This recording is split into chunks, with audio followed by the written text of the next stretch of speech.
this video ay sisilip tayo at matatry naman natin ang isa sa mga bus na ibabahagi ng Santa Lucia at EMC.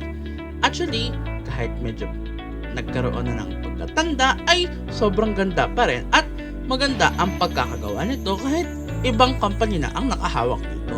Tara, samahan nyo kami dito lamang sa Mr. A.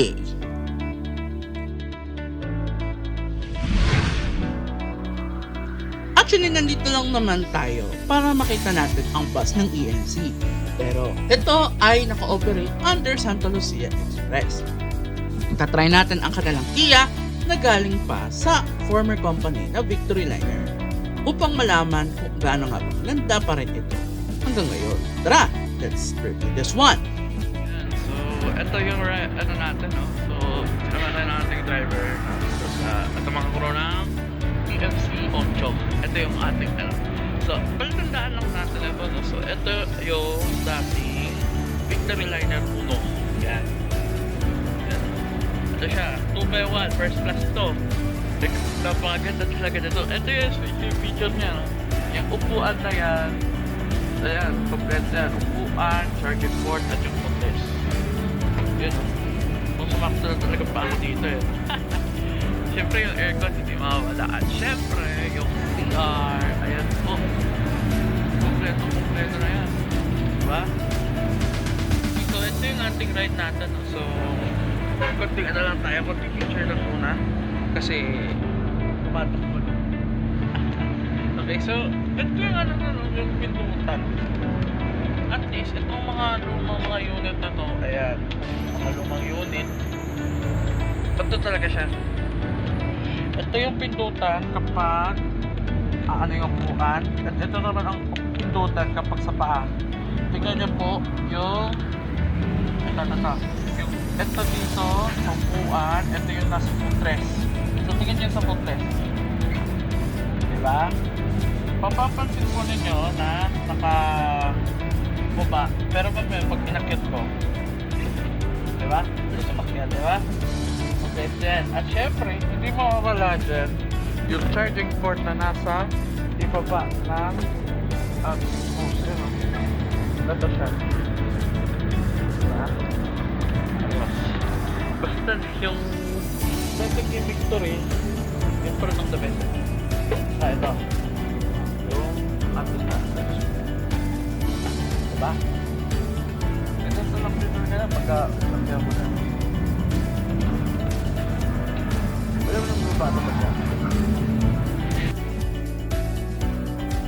Simple lang naman ang paa nito. Sobrang alright din para sa akin. Kahit medyo na ang rest. Anyways, titignan naman natin kung ano nga ba ang kagandahan.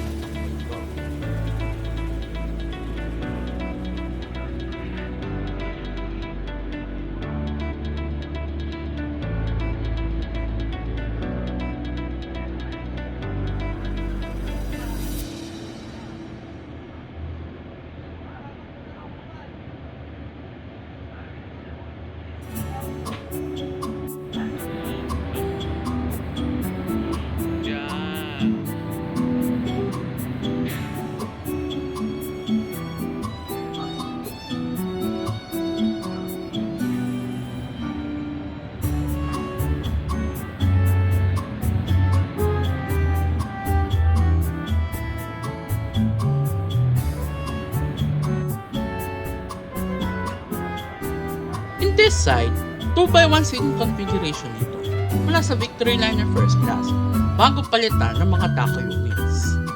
Anyways, nag-try natin ito sa sakyan kung gano'n pa rin ito ako comfortable sa mga pasahero ng EMC at Santa Lucia. At aalamin naman natin kung ano nga ba magiging magandang experience sa short ride mula galing pa tayo sa Balok, Manila papunta sa Camias, Quezon City.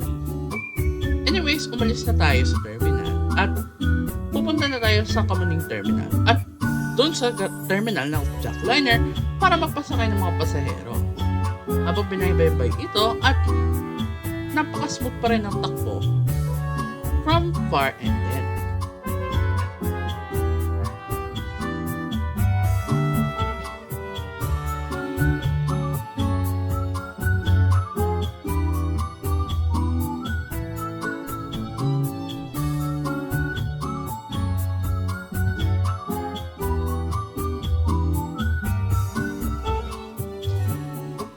nasilip na natin ang iba pang mga bus na bumabiyahe kahit medyo matraffic na sa mga oras nito. Nagpapatuloy at bumibilis din ng takbo habang pinapaandar. Kahit paano, ay malaking tulong na rin ito para sa mga pasahero na nasa biyaheng maluwag at tugigaraw na matry din nila ito kahit first time. Ay mapapakita pa rin na sobrang worth it talaga. Habang binaybay natin ang Quezon Avenue ay tuloy-tuloy ang takbo at walang aberya mula sa taas hanggang sa baba.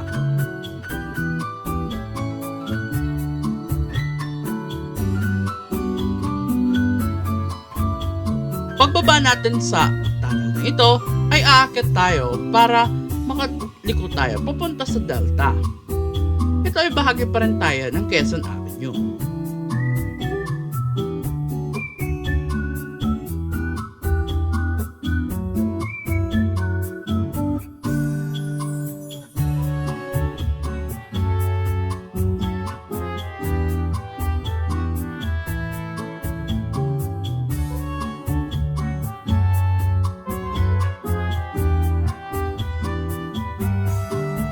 At this far ay sobrang bilis na ng takbo na kahit sa mga maluwag, lalo na sa four-way, ay maganda-ganda ang takbo at walang palya. Pagdating natin sa Delta ay kumaliwa na tayo.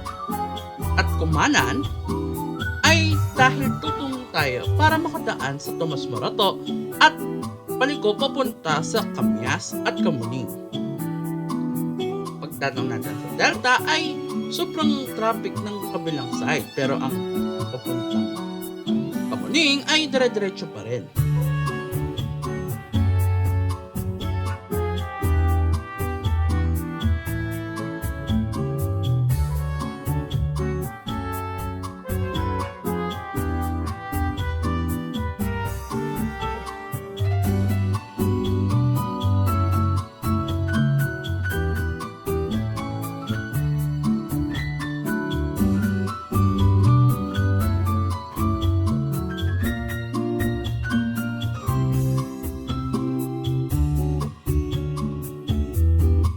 Pagdating sa bahagi ng Tomas Morato, ay nakita natin ang building structure nito.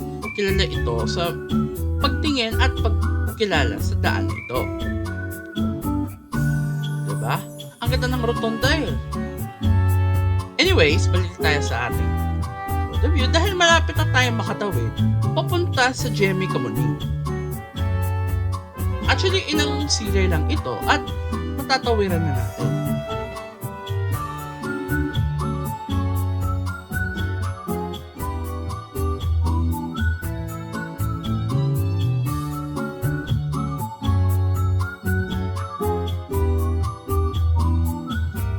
Pagtawid natin dito sa GMA Kamuning ay nag-cross tayo papunta sa kabilang side para makaliko at makarating na tayo sa terminal ng Jackliner.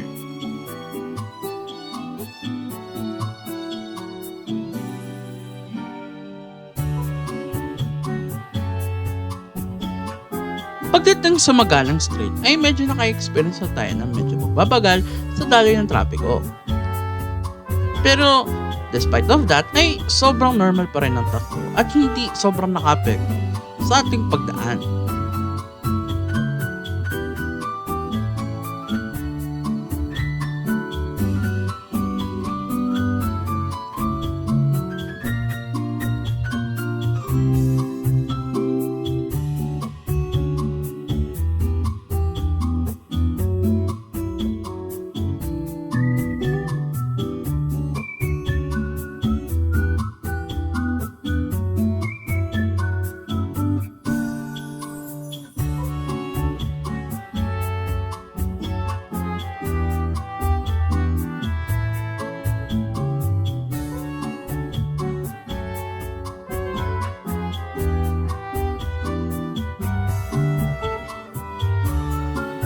Umikot-ikot pa tayo hanggang sa nakarating na tayo sa A few minutes later.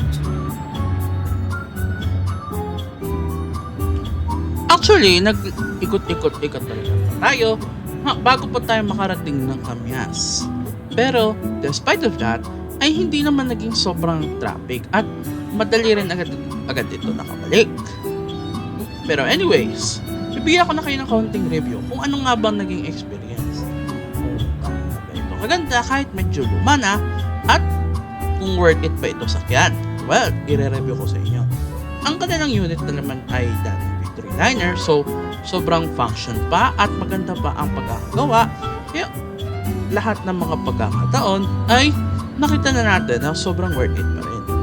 Kaya anyways, ibibigay ko na overall. Kaya overall, score ko ay 9.5 out of 10 dahil gumagana ang charging port, maganda ang pagkakabuuan, 2x1 seating configuration, at masarap ang pagkakahiga lalo na sa mga first class na mga katulad nito. Kahit medyo luma na, ay mapapakinabangan pa rin at pwedeng magamit ng mga pasahero lalo na sa mga papuntang norte.